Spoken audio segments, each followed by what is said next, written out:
اور یہ جو دنیا کے اندر کہا جاتا ہے کہ موسیقی جو ہے روح کی غذا ہے، تو واقعہ یہ ہے کہ عام موسیقی جو دنیا میں ہو رہی ہے اور بد نصیب جو اس وقت کا دور ہے، یہ پاپ میوزک جو ہے، یہ تو سوائے انسان کے جو سفلی جذبات ہیں ان کو حرکت میں لانے کے اس کا کوئی کام نہیں۔ پرانے زمانے کی بھی ایک موسیقی ایک ہوتی تھی جو سنجیدہ ہوتی تھی، اس میں یقیناً یہ ہے ایک بڑا فرق میں آپ کو بتاتا ہوں۔ پچھلے زمانے کی موسیقی سن کر آدمی کا یہ سر جو ہے یہ وجد میں آتا تھا، آدمی جھومتا تھا سر کے وجد کے ساتھ۔ آج کی موسیقی میں پورا انسان کا نچلا جسم جو ہے وہ دھڑکتا ہے، دھڑکتا ہے اور چلتا ہے، دوڑتا ہے۔ یہ انسان کے سفلی اور گھٹیا اور نچلے جذبات کو حرکت میں لانے والی شے ہے۔ لیکن قرآن مجید کی موسیقی، زین القرآن باصواتکم من لم یتغن بالقرآن فلیس منا وتغنوہ، اس کو بڑی غنا کے ساتھ پڑھا کرو۔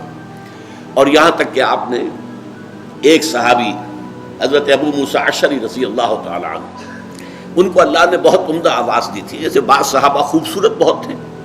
حضرت دحیہ کلبی رضی اللہ تعالی عنہ بہت حسین انسان تھے، چنانچہ حضرت جبرائیل جب انسانی شکل میں آتے تھے تو حضرت دحیہ کی صورت اختیار کر کے آتے تھے، دحیہ کلبی۔ اسی طرح صوت جو ہے، صوتی آہنگ اور اچھی آواز، یہ اللہ تعالیٰ نے حضرت ابو موسیٰ اشعری کو عطا فرمائی تھی۔ تو ایک مرتبہ حضور رات کو گشت پر تھے، آپ نے دیکھا حضرت ابو موسیٰ اشعری کے مکان کے قریب، تو مکان کیا ہوتا تھا، حجرے ہوتے تھے چھوٹے چھوٹے سے۔ وہاں یہ تھوڑا ہی تھا کہ اب یہ اتنا بڑا باہر کا کمپاؤنڈ ہے، پھر اس کے اندر جو ہے وہ کوئی ڈیوڑی آئے گی، پھر چھوٹے چھوٹے حجرے تھے۔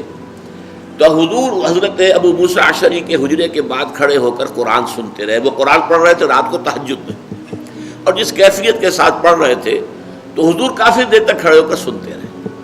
پھر اگلی صبح فجر میں جب ملاقات ہوئی تو حضور نے تحسین فرمائی، یا ابا موسیٰ انک قد اوتیت مزمارا من مزامیر آل داود، اے ابو موسیٰ اشعری، آپ کو تو اللہ نے آل داود کے سازوں میں سے ایک ساز عطا کیا ہے۔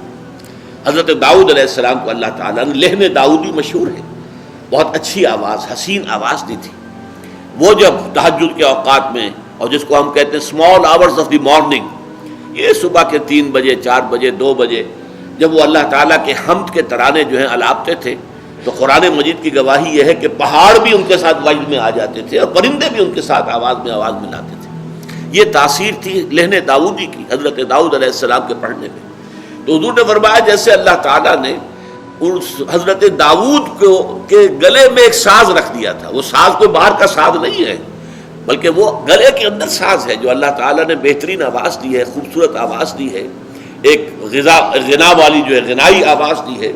تو جیسا اللہ تعالیٰ نے یہ مزمار عطا کیے تھے آل داؤد کو، اے ابو موسیٰ تمہیں بھی اللہ نے انک قد اوتیت مزمارا من مزامیر آل داود، آل داود کے سازوں میں سے ایک ساز اللہ نے عطا کر